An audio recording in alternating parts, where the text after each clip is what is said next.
काय डॉलर युग संपलं? डॉलर आता महत्त्वाचा राहणार नाही? बघा नेमकं काय होत आहे. कारण डॉलरची किंमत आता कमी होत चालली.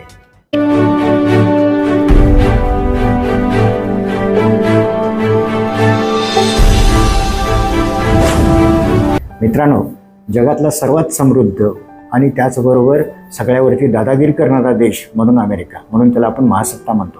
या महासत्तेचं डॉलर हे चलन 1948 पासून 1971 पर्यंत पूर्णपणे सोन्यात परिवर्तनीय होतं. म्हणजे तुम्ही डॉलर घेऊन आला तर अमेरिका त्याला सोनं देत होतं.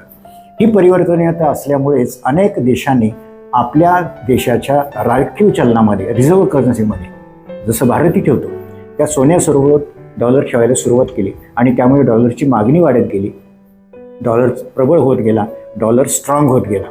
पण हे 1971ला निक्सन साहेबांनी बंद केलं. त्याचं कारण असं होतं की जपानकडे आणि जर्मनीकडे डॉलर प्रचंड प्रमाणात होते आणि त्यांनी त्याचं सोन्यात रूपांतर करायला सुरुवात केली. परिणाम असा झाला की अमेरिकेकडचा सोन्याचा साठा निम्म्यानं कमी झाला.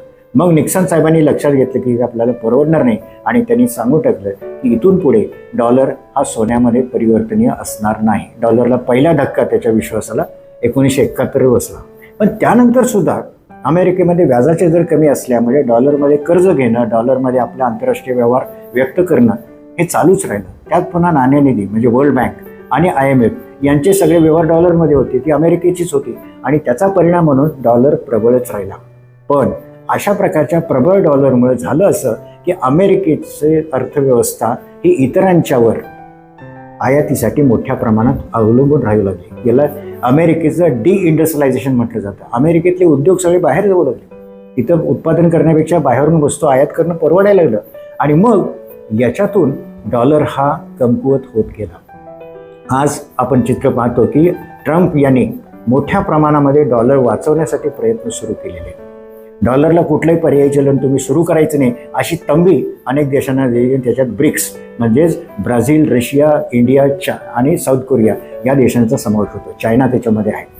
या देशांनी पर्यायी चलन सुरू करणं याला एक मोठा अशा प्रकारचा प्रयत्न सुरू केलेला आहे. आणि यामध्ये आपल्याला लक्षात घेतलं पाहिजे की भारताची भूमिका हा अत्यंत महत्त्वाची असणार आहे. याचं कारण असं की अमेरिका आणि चायना यांच्या दोघांच्या या संघर्षामध्ये फायदा भारताला होतोय, कारण भारताकडे मोठ्या प्रमाणात गुंतवणुकीचा ओघ हा सुरू होतोय. तेव्हा हे लक्षात ठेवा की डॉलर युगाचा आता जवळपास शेवट सुरू झालेला आहे. इथून पुढे केवळ एकच चलनावरती जग अवलंबून असणार नाही. याला डॉलरायझेशन म्हणतात. डॉलर युगाचा आता अंत होतोय, पण हा इतरांना, आपल्यासारख्या देशांना फायदेशीर आहे. आमचा उपाय आता प्रबळ होण्याची क्षमता आणि शक्यता वाढत चालली. बघा, आनंदाचा भाग आहे.